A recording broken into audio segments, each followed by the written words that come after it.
Babam ancaq ceyran ovuna gedərdi. Bu işdə onun məharəti vardı. Ceyran çox iti qaçan və həssas heyvandır.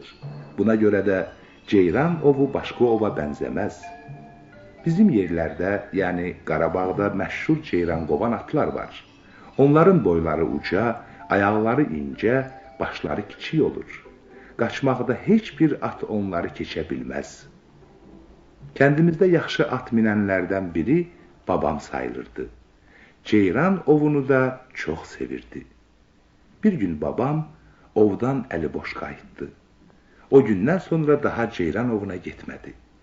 Biz bunun səbəbini soruşduq. O uzun zaman susub cavab vermədi. Bir gün sonra bizə belə bir hekayə nağıl elədi. Bu yaz Yaramı düzündə ot qurşaqdan idi. Hər çiçək bir rəngə çalırdı. Elə bil ki, yaşıl otların üzərinə brilyant, yaqut, firuzə səpilmişdi. Onlar günəşdən ot tutub yanırdı. Mən kəhər ürkəmi yedəyimə alıb, yavaş-yavaş irəliləyir və ovdan çox dünyanın bu gözəllikləri haqqında düşünürdüm. Birdən lap yaxında bir ceyran gördüm.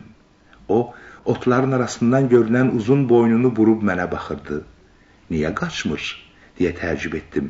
Bəlkə yaralıdır. Mən 50 ildən artıq idi ki, ceyran ovuna gedirdim.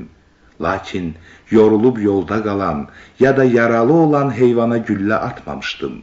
Ona görə də qəsdən öskürdüm ki, ceyran ürküb qaçsın, sonra güllə atım. Ancaq heyvan yerindən tərpənmədi. Mən ceyranı nişan almaq istədim. Onun gözəl qara gözlərində bir yalvarış gördüm.